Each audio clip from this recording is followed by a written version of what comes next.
सभी प्रेमी जनों को जय श्री परमानंद। जब से मनुष्य इस धरती पर आया है, अनेक प्रश्न उसके मन में उठते रहे हैं, जैसे वह कौन है, किसने उसे बनाया है, उसका यहाँ आना एक स्वाभाविक क्रिया है या उसको बनाने वाला कोई और है। यदि उसको बनाने वाला कोई और है तो इसके पीछे उद्देश्य क्या है। इन्हीं सभी प्रश्नों को लेकर गुरु महाराज से प्रार्थना की तो यह इस चैनल के बनाने का उद्देश्य सिद्ध हुआ। आप सभी से प्रार्थना है कि स्वयं के कल्याण के लिए चैनल को सब्सक्राइब करें तथा अन्य औरों के भले के लिए शेयर अवश्य करें। जय श्री परमानंद। जय श्री परमानंद।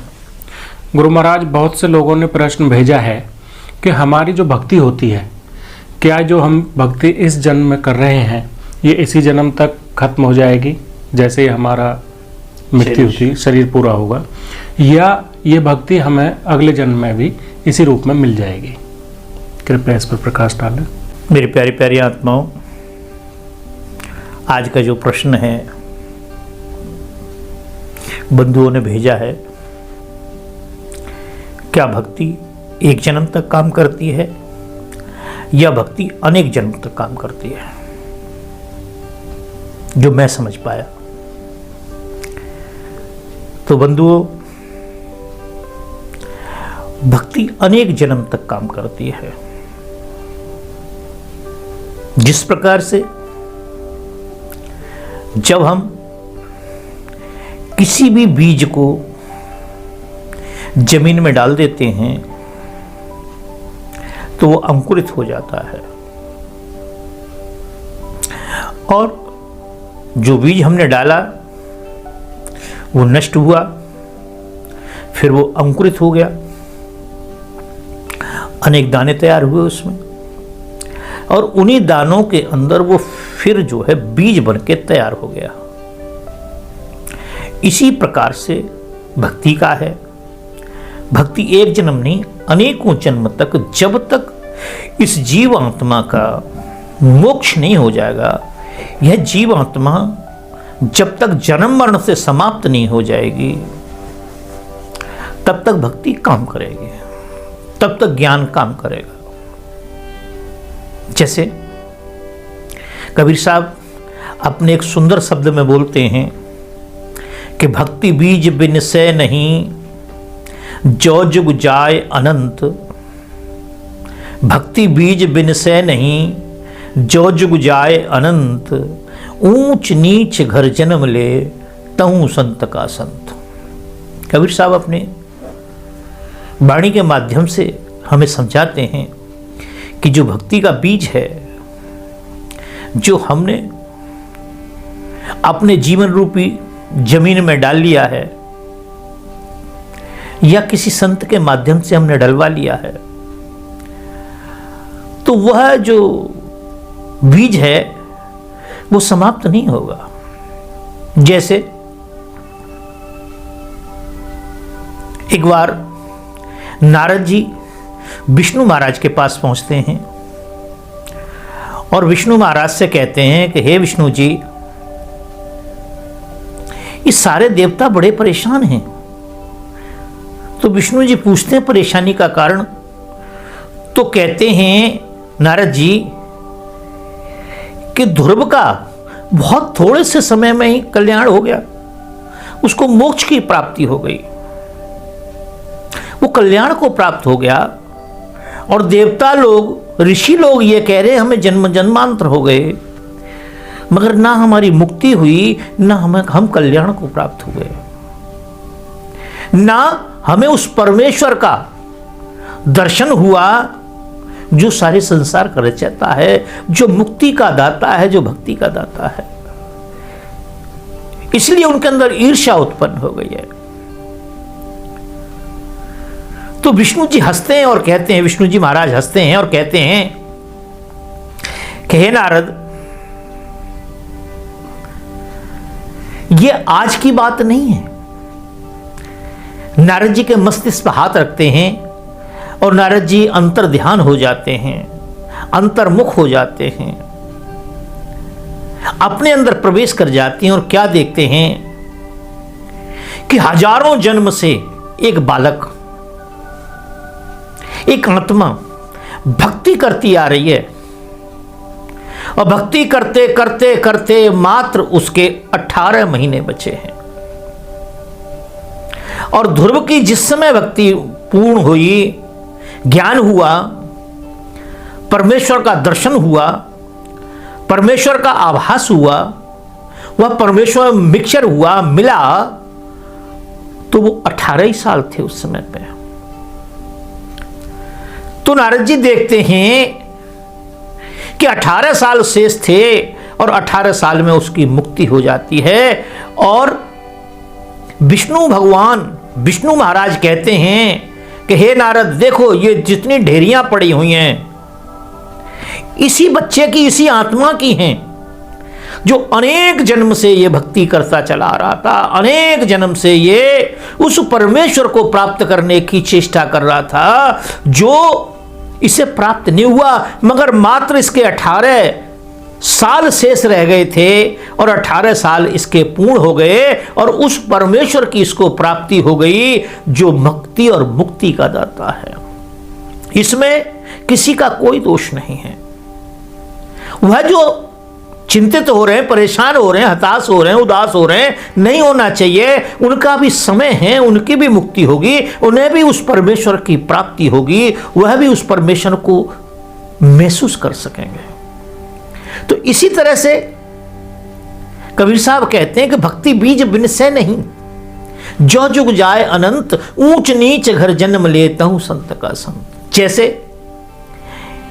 एक जीव आत्मा, एक भक्त आत्मा, एक पवित्र आत्मा भक्ति करते करते, उस मालिक का ध्यान करते करते, गुरु महाराज की सेवा करते करते, संतों की सेवा करते करते कई सौ जन्म गुजार देती है। इस जन्म को छोड़ के दूसरे जन्म में इस शरीर को छोड़ दिया, दूसरा शरीर, उसको छोड़ दिया, तीसरा शरीर, इसी प्रकार से उसकी यात्रा, अनवरत यात्रा चलती है। जैसे आपने देखा होगा, आप कोई कोठी बनाते हैं, कोई मकान बनाते हैं, कोई कमरा बनाते हैं, कोई कुछ भी बनाते हैं, तो हमारे यहाँ मिस्त्री आता है और चुनाई का काम करता है। वो जब वो चुनाई का काम करता है तो क्या करता है, शाम को 5 बजते हैं उसका अपना टाइम होता है और वो चुनाई, जो दीवार पे चुनाई करता है उसको खत्म कर देता है, उसको बंद कर देता है, वहीं समाप्त कर देता है। दूसरा दिन जब प्रारंभ होता है, जब वो चुनाई स्टार्ट करता है तो वहीं से स्टार्ट करता है वो। इसी प्रकार से पूरी दीवार को 10 दिन में, 5 दिन में तैयार कर देता है। वो दीवार एक दिन में तैयार नहीं होती। इसी प्रकार से भक्ति का है, भक्ति एक जन्म में पूर्ण नहीं होती है। एक जन्म में हमारे कष्ट दूर नहीं होते हैं, एक जन्म में हमारे किए हुए कर्म समाप्त नहीं होते हैं, एक जन्म के अंदर किए हुए हमारे पुण्य समाप्त नहीं होते हैं, न पाप समाप्त होते हैं। और उस परमेश्वर का दर्शन तब होता है, उस परमेश्वर के हम महसूस तब करते हैं, हम उसमें मिक्सर तब होते हैं, उसमें मिक्स तब होते हैं जब हमारे पाप और पुण्य दोनों के दोनों शून्य हो जाते हैं, बराबर हो जाते हैं। तो इसीलिए वो चाहे किसी घर में जन्म ले, किसी जाति के अंदर, किसी धर्म के अंदर, किसी मजहब के अंदर, हमारे आश्रम के अंदर जहां हमारे गुरु महाराज विराजमान थे, वहां एक श्वान था, श्वान जिसे डॉग भी बोलते हैं, हमारी देशी भाषा में कुत्ता बोलते हैं उसको। वह था तो क्या करता था कि पूर्णमासी के दिन वो कभी भोजन नहीं करता था। अनेक प्रकार के व्यंजन उसके सामने रख के देख लिए, भोजन नहीं करता था वो। कभी गंदी नाली से पानी नहीं पीता था वो। पानी पीता था, कब पीता था पानी? आप नलके को चलाएंगे, नलके को चलाते रहेंगे, वो ऊपर को मुंह करके पानी पीता रहेगा। क्या मतलब है इसका? कोई पवित्र आत्मा है वो, वह शरीर उसका जरूर श्वान का है, मगर वो आत्मा पीछे से भक्ति करती हुई है। कोई उससे कारण बन गया, कोई सिस्टम ऐसा बिगड़ गया उसका, जिस कारण से उसको इस शरीर की प्राप्ति हुई। जैसे कई बार राजा होता है, जैसे आपने देखा हो आज से कुछ समय पहले इराक का राष्ट्रपति सद्दाम हुसैन, इराक का राष्ट्रपति सद्दाम हुसैन, वो राष्ट्रपति था, उसके सामने कोई खड़ा नहीं हो पाता था, आंख नहीं मिला पाता था, मगर किसी कारणवश उसे जेल में जाना पड़ा, मजिस्ट्रेट के सामने खड़ा होना पड़ा, कोर्ट में पेश होना पड़ा, और वो बारंबार यही कहा करता था कि तुम सब बनावटी हो, ये सारा बनावटी है, मैं देश का राष्ट्रपति हूं, मैं देश का राष्ट्रपति हूं, आप मुझे ऐसा नहीं खड़ा कर सकते, आप मेरे साथ ऐसा नहीं कर सकते। मगर नहीं, क्या था वो? अंदर से वो ही था वो, मगर शरीर कैप्चर हो चुका था, शरीर अरेस्ट हो चुका था, शरीर पराधीन हो चुका था, किसी का अंडर पहुंच गया था, किसी का अधीन हो गया था। मगर उसका जो स्वभाव था, उसकी जो जानकारी थी, उसका जो ज्ञान था, वो बारंबार यही कहा करता था कि मैं तो देश का राष्ट्रपति हूं, ये सारी सत्ता मेरे अनुसार चल रही है, मैं संविधान की रक्षा करने वाला हूं।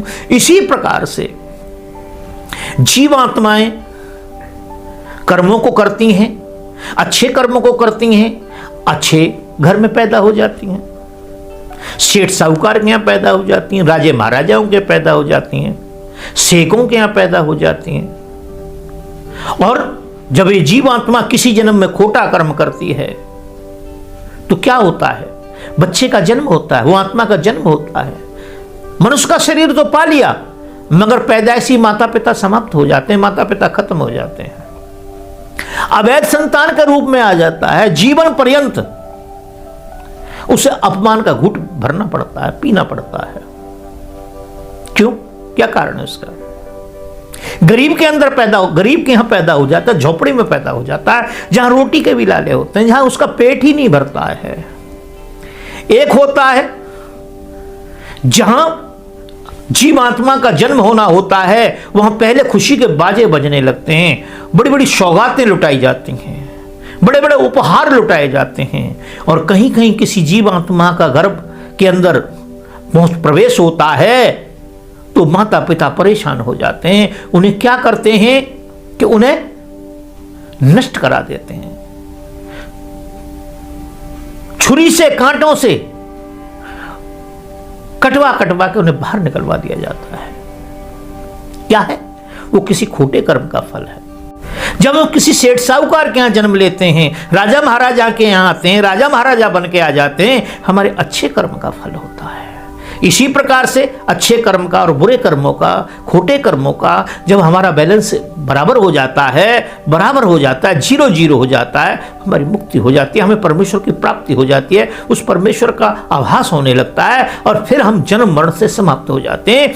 तो कहने का जो भाव है कि जीवात्मा अनेक जन्मों के अंदर किसी भी शरीर को प्राप्त होती है, किसी भी शरीर को प्राप्त होकर के, चाहे किसी वर्ण में पैदा हो जाए, किसी छोटे में पैदा हो जाए, खोटे में पैदा हो जाए। आपने देखा होगा अनेक संत गरीब घर में पैदा हुए, अनेक संत पैदा हुए अनपढ़ पैदा हुए, उन्हें शब्दों का ज्ञान नहीं था, मगर अंतरात्मा का ज्ञान था, अंतर का ज्ञान था, आध्यात्म का ज्ञान था, और वह इसी जीवन में परमेश्वर को प्राप्त हो गए। ये उनका अंतिम जन्म रहा। क्यों? कि भक्ति पूर्ण हो गई उनकी। पिछले कई सौ जन्म से वो भक्ति करते चले आ रहे थे, ऐसा नहीं कि आज ही भक्ति की है। तुलसीदास एक चौपाई में बोलते हैं, यह सब कारण से ना होई, तुम्हारी कृपा पावे कोई कोई। ये सब हमारे कारण से नहीं होता है, हमारे पिछले जन्मों के कर्मों के आधार पर होता है। आज हम भक्ति करते हैं पर कुछ प्राप्त नहीं होता, कोई भक्ति प्राप्त ही कुछ करता ही नहीं है, फिर भक्ति प्राप्त हो जाती, सब कुछ प्राप्त हो जाता है। तो कबीर साहब कहते हैं, भक्ति बीज बिन से नहीं, जो जुग जाए अनंत, अनंत युग बीत जाए, पर वो पवित्र आत्मा नष्ट नहीं होती है, वो भक्त आत्मा नष्ट नहीं होती है। वो क्या होता है? उसके जो किए हुए कर्म हैं वो साथ चलते हैं। कभी अच्छे कर्मों का फल आ जाता है, अच्छा बन के आ जाता, सेठ साहूकार बन के आ जाता है, राजा महाराजा बन के आ जाता, कहीं शेख बन के आ जाता, कहीं का राष्ट्रपति बन के आ जाता है, और खोटे कर्मों का फल आता है तो फिर वही किसी झोपड़ी में पैदा हो जाता है, अपाहिज पैदा हो जाता है, अंधा पैदा हो जाता है, बहरा पैदा हो जाता है। क्यों? आत्मा वही है, मगर उसके कर्मों का फल जो है वो साथ साथ चल रहा है। क्या हो रहा है? उसके जो कर्मों का जो फल है वो साथ साथ चल रहा है, और वो कर्मों का फल जैसे ही समाप्त होगा उसको परमेश्वर की प्राप्ति हो जाएगी, खेल समाप्त हो जाएगा। इसी बात के लिए तुलसीदास जी अपनी एक चौपाई में बोलते हैं, कहते हैं कि ये जो जन्म है, ये जो जन्म मरण है हमारा, ये हमारे ही कर्मों पर आधारित है। कर्म प्रधान विश्व कर राखा, जो जस करहि सो तस फल चाखा। कर्म का फल है जो है वो प्रधान है। कर्म का सिद्धांत जो है वो क्या है? वो अटल है। जैसा जीव करता है उसको वैसा भोगना पड़ता है, वैसा उसे अगले जन्म में भोगना पड़ेगा। आज जो हम कर्म कर रहे हैं कल के लिए प्रारब्ध बन जाएगा, उस प्रारब्ध के अनुसार हम फिर भोगेंगे। हो सकता है कल का हमारा कर्म ठीक हो जाए, परसों का प्रारब्ध ठीक हो जाए, हमारा मोक्ष हो जाए, हमें भक्ति प्राप्त हो जाए, हमें किसी संत की प्राप्ति हो जाए, परमेश्वर की प्राप्ति हो जाए, और इस आवागमन से हमारा छुटकारा हो जाए। हो सकता है, ऐसा नहीं हो ही जाएगा, हो सकता है। इसलिए बंधुओं, इस बात को ध्यान देना चाहिए कि भक्ति एक जन्म में नष्ट नहीं होती है। भक्ति जन्म जन्म तक चलती है, जब तक यह जीव आत्मा उस परम पद को प्राप्त नहीं हो जाती, उस परमेश्वर को प्राप्त नहीं हो जाती, उस परमेश्वर में मिक्सर नहीं हो जाती, मिक्स नहीं हो जाती, जब तक जहां से यह जीव आत्मा आई थी तब तक वह समाप्त नहीं होती है। जैसे आपने कर्ज ले लिया, किसी से ले लिया कर्ज, आप इस शहर में किराए पर रहते हैं, इस शहर में आप किराए पर रहते हैं, आपने कर्ज ले लिया, मेल भाव हो गया, ठीक है। उस मेल भाव के बाद कर्ज ले लिया और वहां से आपने रूम खाली कर दिया, क्योंकि रेंट का था। आप कहीं दूसरे शहर में चले गए, 100-200 किलोमीटर आगे चले गए, तो आपने मान लिया इस बात के लिए कि अब वो मुझे नहीं देख रहा, मगर कर्ज समाप्त नहीं हुआ, आपका उसका आमना सामना नहीं हो रहा, वो भूला भी नहीं अभी भी। क्या करना पड़ेगा इसके लिए? हमें कोई दूसरा तरीका अपनाना पड़ेगा। कर्ज समाप्त नहीं हुआ है, कर्ज खत्म नहीं हुआ है, फिर हमने वहां से कर्ज लिया, हम दूसरे किसी शहर में चले गए, तीसरे शहर में हमने रेंट पे ले लिया, वहां से कर्ज ले लिया। क्या हुआ? हमारे अंदर भय बनता चला गया कि जब वो मिलेगा तब क्या होगा, तब हमें गालियां देगा, हमसे अशब्द कहेगा, अपशब्दों की ब्यौछार लगा देगा, झड़ी लगा देगा। हो सकता है हमारे साथ, हमारे शरीर के साथ भी कुछ बुरा भला करे। तो हमें क्या करना चाहिए? इसका तरीका है, हमें मुंह नहीं छुपाना चाहिए, हमें भागना नहीं चाहिए। इसी प्रकार से जीव आत्मा है, किराए के मकान है, ये किराए का मकान ले लेकर के इधर उधर जो पिछला कर्ज है वो समाप्त नहीं हो। तो हमें क्या करना चाहिए कि हमें उसी शहर में रहना चाहिए। 1 घंटे पहले ड्यूटी पे जाना चाहिए, 2 घंटे बाद में आना चाहिए, 3 घंटे का ओवर टाइम लगाना चाहिए, 4 घंटे का ओवर टाइम लगाना चाहिए, 5 घंटे का ओवर टाइम लगाना चाहिए, जिससे हमारा जो महीने का खर्चा है, जो हमारा महीने का खर्चा है वो महीने का खर्चा करे, और खर्चे के अलावा जो शेष बचे, जो हमारे पास पेमेंट बचे, उसको हम क्या करें? उस कर्जदार को दे दें। हम पे 100 रुपए हैं किसी के, हम उसके पास 80 रुपए लेके चले जाएं, 80 रुपए रख दें उसके पैरों में और हाथ जोड़ लें, वो हमें माफ कर देगा। वो फिर जब भी मिले हमें, ना हमें उसका भय होगा, और जब भी मिलेगा तो नमस्कार होगी हमारी उसकी, आपकी राम राम श्याम श्याम होगी, खुदा बंदगी होगी, सारी बात होगी, भय समाप्त हो जाएगा। तो इसलिए बंधुओं, ये बात विचार करने की है।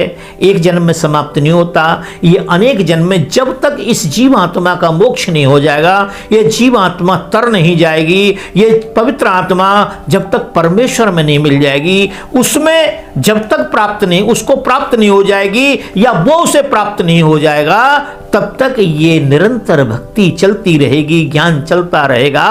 और इसी आश्रय के साथ, इसी आस के साथ और इसी विश्वास के साथ हम सबको भक्ति करते रहना चाहिए। एक दिन ऐसा होगा कि सारे दुख समाप्त हो जाएंगे, सारे कष्ट समाप्त हो जाएंगे। मैं और मेरा परमेश्वर, मैं और मेरा परमेश्वर, मैं और मेरा मालिक, उसके अलावा यहाँ कुछ नहीं होगा। हमारे जीवन में सुख ही सुख होंगे, दुखों का दूर दूर तक नामो निशान नहीं होगा। केवल भक्ति करने से, केवल ज्ञान प्राप्त करने से, केवल संतों की सेवा करने से। संतों की सेवा का मतलब नहीं उनके कपड़े धोने, उनके बाल तैयार करने, उनके पैर दबाने। संतों की ये सेवा नहीं है। संतों की सेवा है उनके विचारों को मानना, उनकी आज्ञा का पालन करना, जो उन्होंने कहा है उस बात को मानना, जबकि हम यही नहीं कर पाते हैं क्योंकि हमारा मन नहीं करने देता। एक संत कहीं रहा करते थे,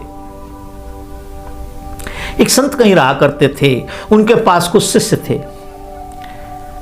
तो एक शिष्य खूब सेवा करता था और कहने लगा कि महाराज मुझे भी कुछ दे दो। संत ने कहा बेटा दे तो मैं तब दूंगा जब तुम उसी के योग्य हो जाओगे, मैं रोक भी नहीं पाऊंगा। अभी तुम उस योग्य नहीं हुए हो जो मैं तुम्हें कुछ दे दूं।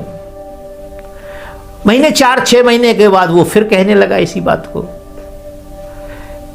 कुल मिला के हुआ ये, संत ने कहा अच्छा कोई बात नहीं, मैं दे देता हूं। मांग क्या मांगता है? बोले महाराज ऐसी कोई चीज दे दो मुझे, मैं जो चाहूं सो करा लूं। संत ने कहा बेटा वो तो जिन्न जिन्नायत होते हैं। वैसे मैं इस बात का मैं पर्सनल तरह से समर्थन नहीं कर रहा हूं इस बात का, मगर ये दृष्टांत है इसलिए कह रहा हूं मैं। जिन्न जिन्नायत होती हैं जो सभी काम कर देते हैं। उन्होंने कहा महाराज कुछ भी दे दो। महाराज ने जिन्न को इशारा किया, उसने गुरुजी को प्रणाम किया। कहो गुरुजी। बोले आप इनके साथ चले जाओ, जो ये काम कहें वो आप काम करते रहना। जिन्न कहा ये बात तो ठीक है, मैं काम तो करता रहूंगा, जिस काम को ये कहेंगे मैं उस काम को करता रहूंगा, मगर मेरी एक शर्त है कि जब मुझे काम नहीं देंगे तो मैं इन्हें खा जाऊंगा। संत ने कहा ये इनसे पता कर लो आप, भाई जिनके साथ आप जा रहे हैं उनसे पता कर लो। उससे कहा कि भाई देख लो मैं आपके साथ चल रहा हूं, मुझे कोई आपत्ति नहीं है, मगर जब आप मुझे काम नहीं देंगे, खाली छोड़ देंगे तो मैं आपको खा जाऊंगा। उसने कहा हाँ मैं इतना काम दूंगा, आप मेरे साथ चलो। क्योंकि हम सब लोग यही मानते रहते हैं हमारे जीवन में इतना काम है, इतना काम है, क्योंकि जीवन का काम है ना। चला गया वो उसके साथ, एक कुटिया लेक बना करके रहने लगे। उसने कहा एक 5 किलो हरी इलायची लाओ। 1 सेकंड लगी उसको ला के रख दी। ये चीज ला के दो, चंदन ला के दो, ये चीज ले, सोना ला के दो। अब सारे महीने 2 महीने में सारे काम कर दिए, अब कोई काम शेष नहीं बचा, कोई काम शेष नहीं बचा। अब वो पीछे पीछे भागा, उसके जिन्न पीछे भाग रहा है, वो आगे आगे भाग रहा है। भागते भागते गुरुजी के पास आया, गिर पड़ा शरण में। महाराज मुझे बचा लो, मैं बड़ा परेशान हूं। जिन्न जैसे ही खाने को आया, गुरुजी ने इशारा किया कि चलो कोई बात नहीं, एक साइड में खड़े हो जाओ, पहले मैं बात कर लूं फिर बाद में बात करना। बोले महाराज मुझे काम नहीं दे रहा, मैं तो मेरी शर्त थी। बोले कोई बात नहीं, खड़े हो जाओ। पैर पकड़ लिए, गुरुजी मुझे बचा लो, मैं तो पहले ही ठीक था। बेटे मैंने तेरे से पहले ही कहा था, जब तू इस योग्य हो जाता मैं तुझे अपने आप दे देता। मैं क्या करूं? बोले कुछ मत कर, तू जा और जहां तेने आश्रम बना रखा है, जहां तेरा घर है, वहां एक हरा बांस ले लेना, गाड़ लेना आंगन के अंदर, जो चौक होता है उसके अंदर खड़ा कर दे उसको, जमीन में गाड़ दे उसको, और इससे कह देना कि जब मेरा काम होगा तब मैं बुला लूंगा, और जब मेरे पास काम ना हो तो इस बांस के ऊपर चढ़ना और उतरना है, चढ़ना और उतरना है। वो भूत कौन है? वो जिन्न कौन है? वो हमारा मन है, वो हमारे विचार हैं, जो 1 सेकंड के लिए भी शांत नहीं रहने देते हमें। इसलिए संतों की सेवा का अर्थ क्या है? तो इस मन को भक्ति के खंबे पर चढ़ा दो। जब हमारा काम हो तब ये आ जाए और नहीं भक्ति करे, नाम का सुमरण करे। नाम के सुमरण से भक्ति के करने से जीव कल्याण को प्राप्त हो जाता है। तो यह मैं जो समझ पाया कि भक्ति एक जन्म में समाप्त नहीं होती है। कबीर साहब ने भी सीधी अपनी भाषा में कह दिया है कि भक्ति बीज बिनसे नहीं, जो जुग जाए अनंत, ऊंच नीच घर जन्म ले तहु संत का संत। धन्यवाद।